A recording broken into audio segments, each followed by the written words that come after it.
नमस्कार दोस्तों, मैं हूं जीतू और मैं आपका हार्दिक स्वागत करता हूं आपके अपने YouTube channel Jeetu revolutionary farmer में। वीडियोस के माध्यम से लगातार मेरा एक कठिन प्रयास है कि भारतीय मूल की जो नस्लें हैं उनके प्रति ज़्यादा से ज़्यादा जागरूकता मैं अपने समाज में ला पाऊं, ताकि युवा पीढ़ी खास तौर पर हमारी मूल नस्लों को विकसित करने का एक भरपूर और पुरजोर प्रयास करे। तो इसी कड़ी में आज की जो हमारी विजिट है वो थारपारकर नस्ल को और अच्छे से समझने के लिए थारपारकर जो ब्रीडिंग सेंटर है चांदन, ये देख सकते हैं जैसलमेर को जो रोड जाता है ऑन रोड चांदन फार्म स्थित है। और चांदन फार्म में थारपारकर नस्लों का विश्लेषण अंदर चल करके मैं आपको लेकर के चलता हूं, जहां पर आप कर पाएंगे। ये देख सकते हैं बछड़ा छोड़कर जो दूध निकाला जाता है तो बछड़े की भी संतुष्टि होती है, उसको भी मातृत्व प्रेम मिलता है।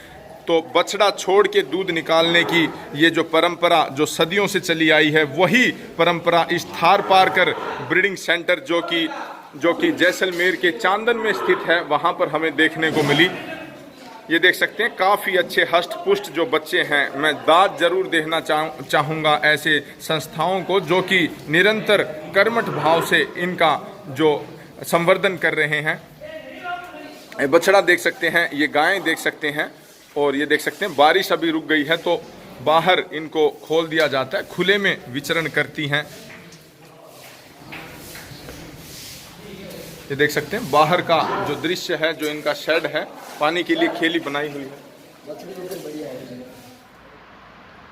और यहाँ पर देख सकते हैं उच्चतम जो थारपारकर नस्ल ने दूध यहाँ पर दर्ज करवाया है 4648 किलो प्रति ब्याज। जैसलमेर के चांदन फार्म पर जहाँ पर थारपारकर नस्ल की गायों के ऊपर इतना अच्छा कार्य किया जा रहा है, वहाँ पर देख सकते हैं कि जो दूध निकाला जाता है वो वैदिक पद्धति से निकाला जाता है कि जो गाय है उसका एक थन बच्चा पीता रहेगा, और जब वो बच्चा दूध पीता रहता है तो गाय पूरा दूध अपने अडर में उसके लिए मातृत्व प्रेम के वशीभूत उतारती है, और उसी समय इसका दूध जो इनके गोपालक हैं, इनके ग्वाले हैं, वो निकालते हैं।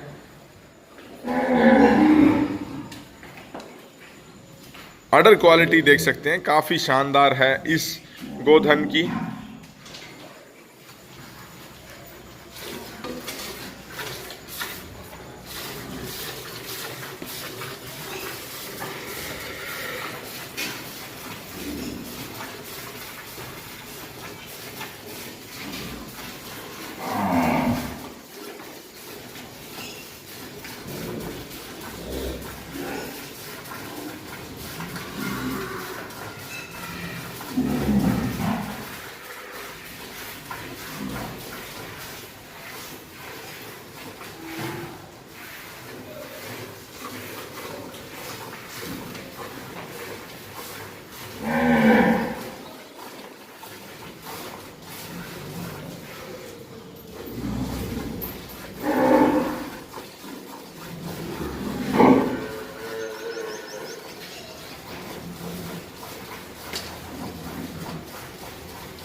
ये एक और बड़ी सुंदर बच्चियां यहाँ पर देख सकते हैं, थारपारकर नस्ल की ये बच्चियां, हष्ट पुष्ट इसका शरीर है।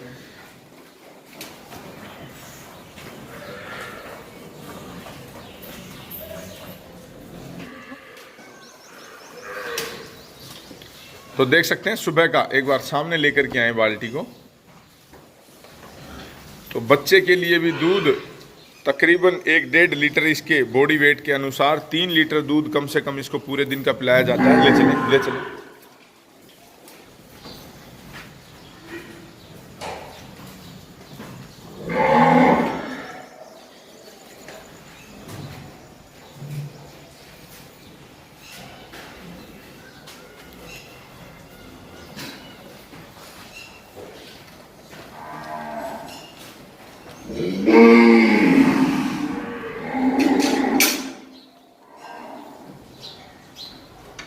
बहुत ही शानदार। बाल्टी भर कर अगर हमारी देसी गोवंश दूध दे पाएंगी तो वो जो इनको सड़कों पर थैली खाने के लिए छोड़ दिया जाता है वैसे दिन देखने को नहीं मिलेंगे। काफ़ी सुधार इनके रखरखाव में देखने को मिलेगा। उच्च कोटि की अगर हमें थारपारकर नस्ल चाहिए तो उच्च कोटि का ही और शुद्ध नंदी हमें अत्यंत आवश्यक है। तो इस बात की अहमियत को Tharparkar breeding centre, LRS centre, Chandan farm ने भी भली भांति समझा है। इसीलिए देख सकते हैं शुद्ध और अच्छी पेडिग्री का ये जो सांड है, मोटा और मजबूत सिंह थारपारकर नस्ल में जो कि बाहर की तरफ निकलता है, और भारी भरकम और मोटा जो सर होता है जिसके बीच में एक पोल होता है। मैं फिर दोहराना चाहूँगा, पोल होगा, लेकिन हरियाणा नस्ल की अपेक्षा में ये फ्लैट और ब्रॉड पोल होता है, चौड़ा पोल होता है। और देख सकते हैं गर्दन से लेकर के हम्प तक जो कालापन या ग्रे रंग जो इसमें देखने को मिलता है, जो कि इसकी टेस्टोस्टेरोन की मात्रा दिखाता है। जिस प्रकार हम इंसानों के दाढ़ी मूछें आती हैं वो टेस्टोस्टेरोन की मात्रा को दिखाती हैं, उसी प्रकार तो ये देख सकते हैं। और यहाँ पर आर्टिफिशियल इंसेमिनेशन, कृत्रिम गर्भाधान की बजाय नेचुरल मेटिंग, प्राकृतिक गर्भाधान के ऊपर ज़्यादा जोर दिया गया है। इसीलिए यहाँ पर उच्च कोटि के नंदी जो कि प्राकृतिक तौर पर इनके साथ इनको संसर्ग करके गर्भधारण करवा सकें, इसलिए इनकी व्यवस्था जो हमें देखने को मिली है चांदन फार्म पर, ये बेहतरीन। और 1 2 3 नहीं, लेकिन जो नंदियों की यहाँ पर जो व्यवस्था की है ये देख सकते हैं। एक और जोड़ा जो कि गर्भ धारण करता हुआ, तो ये प्राकृतिक तौर पर और प्रेम क्रीड़ा करके जो गर्भ धारण करते हैं तब अच्छी नस्लें विकसित होती हैं। तो यहाँ पर देख सकते हैं ओल्ड ब्लड लाइन की काफ़ी अच्छी गायें हमें देखने को मिल रही हैं। यहाँ पर जो जानकारी एक और हमें दी गई कि बॉर्डर एरिया में से बीच बीच में से गायों को खरीद कर लाया जाता है ताकि ब्लड की डाइवर्सिटी बनी रहे, एक ही ब्लड बार बार इन नस्लों में, इन बच्चों में ना आए। तो इसलिए देख सकते हैं कुछ गायों को बीच बीच में बॉर्डर एरिया, जैसलमेर, बाड़मेर, बीकानेर के जो बिल्कुल सीमांत एरिया हैं, बॉर्डर के एरिया हैं, वहाँ पर जो शुद्ध थारपारकर नस्ल की जो गायें हैं उनको खरीद कर लाया जाता है। तो आप शुद्धता के साथ जो थारपारकर नस्ल की जो गायें होती हैं उनका खुद मूल्यांकन कीजिए, उनको समझिए कि किस तरह से उनका बॉडी स्ट्रक्चर होता है, और आप जब खरीदने जाते हैं तो किस तरह की खरीद कर ले आते हैं। तो यहाँ पर भी देख सकते हैं एक और उच्च कोटि के युवा जो सांड है, जो नंदी है, उसको यहाँ पर इस बाड़े में, जो कि 4 दीवारी के अंदर एक बाड़ा है, उसमें प्राकृतिक गर्भाधान के लिए रखा गया है। तो ब्लड की डाइवर्सिटी को बहुत अच्छे से मेंटेन यहाँ पर किया गया है। और ये देख सकते हैं ये जो नस्लें हैं ये पूरी तरह से तनाव रहित यहाँ पर हैं। इनके लिए जो खुले की व्यवस्था चांदन फार्म पे जो की गई है ये बेहतरीन व्यवस्था, मैं इसे ज़रूर कहूँगा। और ये देख सकते हैं जब शाम का समय होता है तब गेट खोल दिए जाते हैं। गोचर में पूरी तरह से मस्ती कर लेने के बाद, खा पी लेने के बाद, चरने के बाद ये स्वतः ही अपने बाड़ों की तरफ लौट आती हैं। तो ये ऐसी हमारी प्राकृतिक व्यवस्थाएं हुआ करती थी, लेकिन आज हम आधुनिक मानवों ने इन व्यवस्थाओं को कहीं न कहीं डिस्टर्ब किया है। तो उच्च कोटि की नस्लें चाहिए तो हमें 3 ही बिंदुओं पर ध्यान देना होगा कि उच्च कोटि का नंदी, दूसरा शुद्ध और विस्तृत गोचर, और तीसरा सबसे महत्वपूर्ण कि बच्चों को उनकी माँ का भरपूर दूध बचपन में पीने को मिले ताकि उनके जो जीन्स हैं वो विकसित हो पाएँ,